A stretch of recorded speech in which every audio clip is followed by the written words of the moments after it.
وحده لا شريك له. Atau ini kan para ulama tuh. Yang di Banten siapa namanya tuh? Imat. Kan dia ulama, kiai. Udah Imat, mau apa lagi?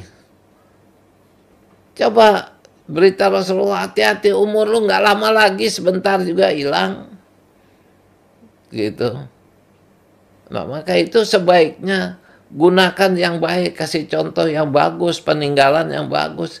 Jangan sampai bermasalah ya semuanya kita para habib-habibnya semua buatlah sesuatu. Assalamualaikum warahmatullahi taala wabarakatuh. Untuk para ibu-ibu, bapak-bapak, mak-mak, nenek-nenek semua, pemuda kita tidak terkecuali. Saya perlu sampaikan di sini, saya lihat orang sampai hari ini, kalau kemarin-kemarin saya lihat udah sepi. Saya anggap udah ada kesadarannya masing-masing. Jadi sekarang timbul lagi, yaitu masalah nasib lah. Ini nasibnya orang Islam bisa dikacaukan sama nasab ini. Bisa-bisa karena saya menurut pemikiran saya ini orang kayaknya mau nyerang Islam. Bukan urusan nasab-nasib ini. Nasab-nasab ini nasib saya, si A, si B, yang katanya dia keturunan Nabi, atau keturunan Raden, keturunan Keang Santang, keturunan Prabu Siliwangi, keturunan macam-macam keturunan Diponegoro, apa, nggak ada apa-apa.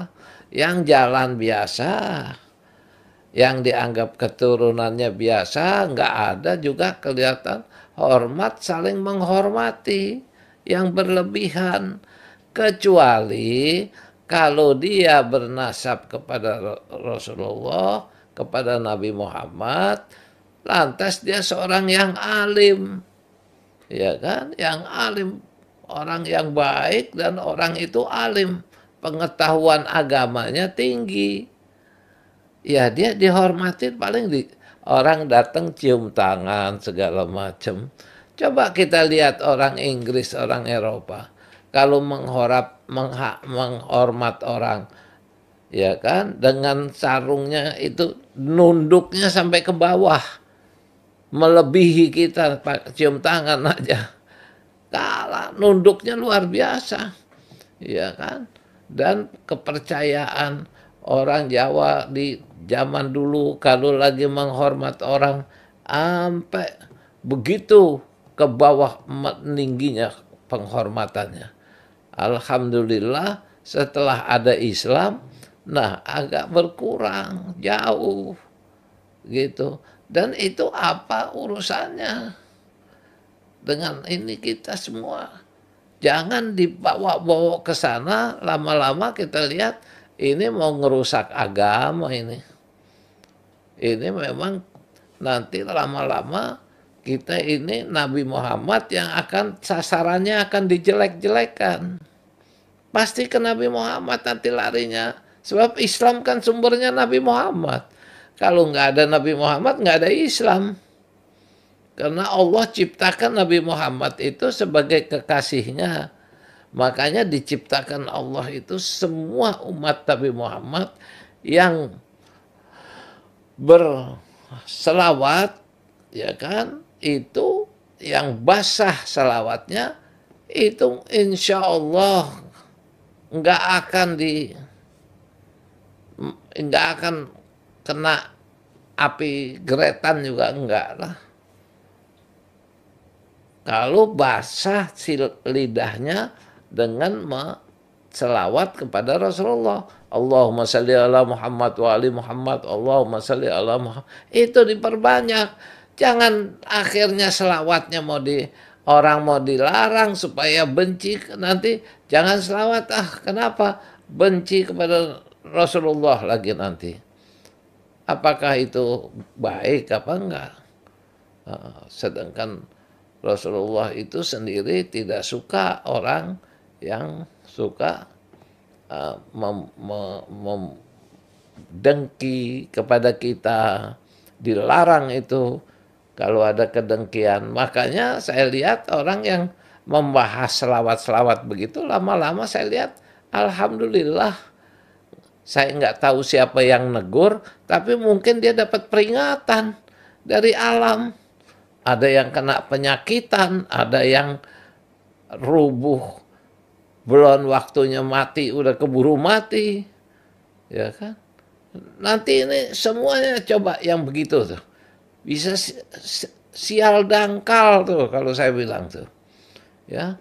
Saya nggak sepandai bapak-bapak beragama itu, apalagi yang namanya si A, si B. Tapi saya menyadari kalau kita berkata buruk, pasti keburukan yang kita akan dapat. Kalau kita berkata baik, pasti baik yang kita terima. Kalau kita berbuat fitnah, pasti fitnah menjamur di diri kita. Membunuh kita fitnah itu. Di mana-mana. Coba dari dahulu banyak yang orang berbuat segala macam. Kayak apa keluarga Nabi Muhammad mau dibunuh? Ya kan? Siti Fatimah dalam hamil ditendang perutnya.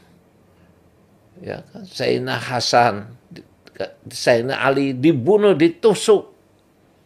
Sayyidina Hasan diracun segala macam.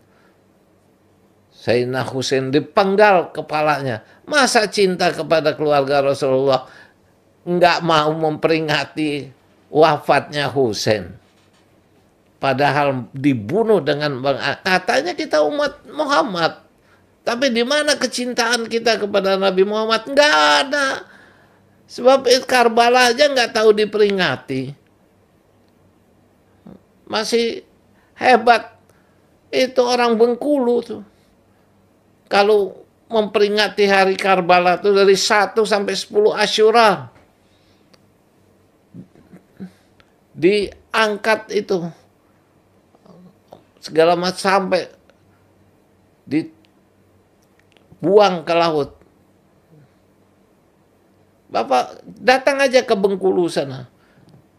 Dari mana provinsi-provinsi yang lain ada memperingati rasa menyintai cucu Nabi Muhammad. Sedangkan nanti Husain, nanti kamu dengan cinta, cukup cinta lu sama Husain, insya Allah dapat syafaat. Kamu jangan banggakan sholat-sholat, kamu doa, kamu segala macam wirid, mitir. Alah, kiainya, ustadznya, gitu.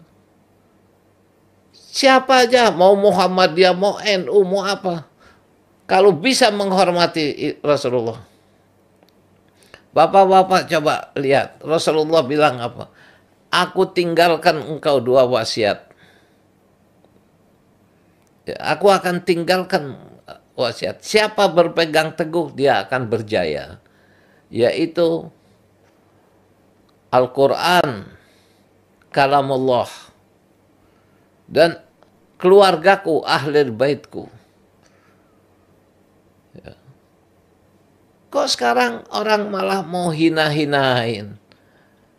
Al-Quran pun udah banyak dikata-katain.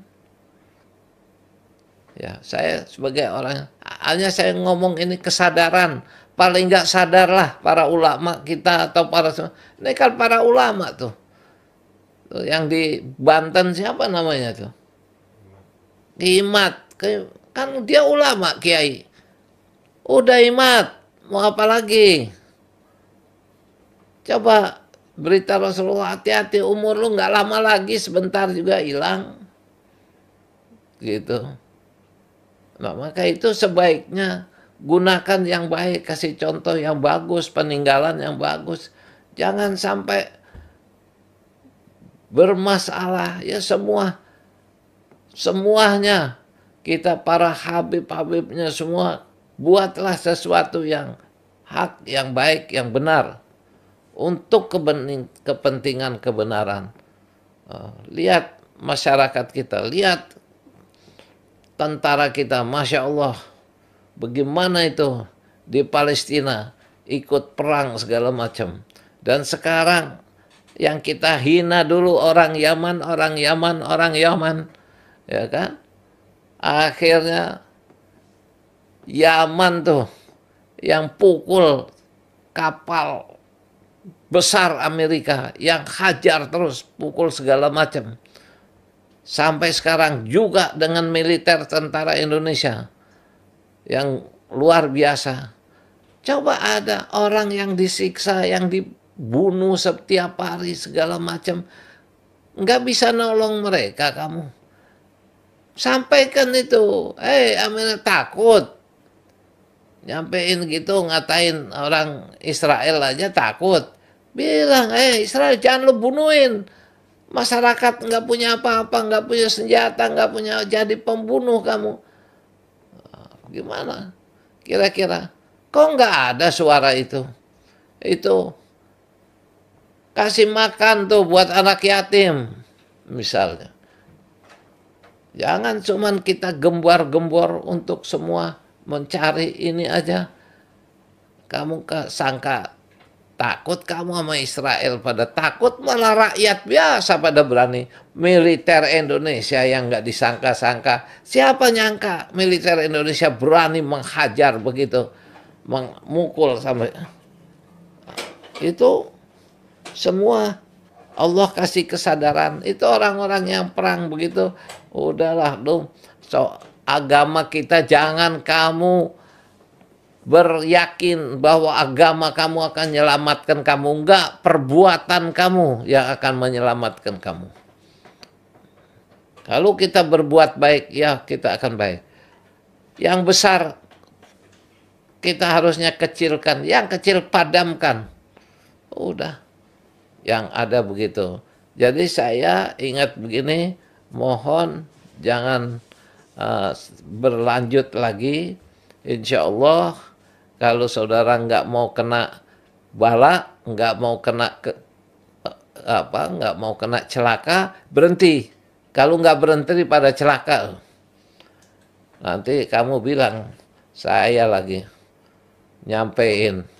Ini bakal ada yang main radio, nanti kesambet sama setrum sama radionya. Udah waktunya, jangan beginian. Nanti yang bodoh jadi wali, jadi keramat. Yang katanya keramat jadi kremet lagi. Alah. Yang penting kita bermanfaat untuk orang, bermanfaat untuk masyarakat kita. Apalagi orang lagi susah, banyak begini. Duit susah, semua susah. Apa-apa susah. Itu aja saya rasa saya nyampaikan ini, nanti saya tambahkan lagi di lain ini. Gitu aja, kurang lebihnya saya maaf.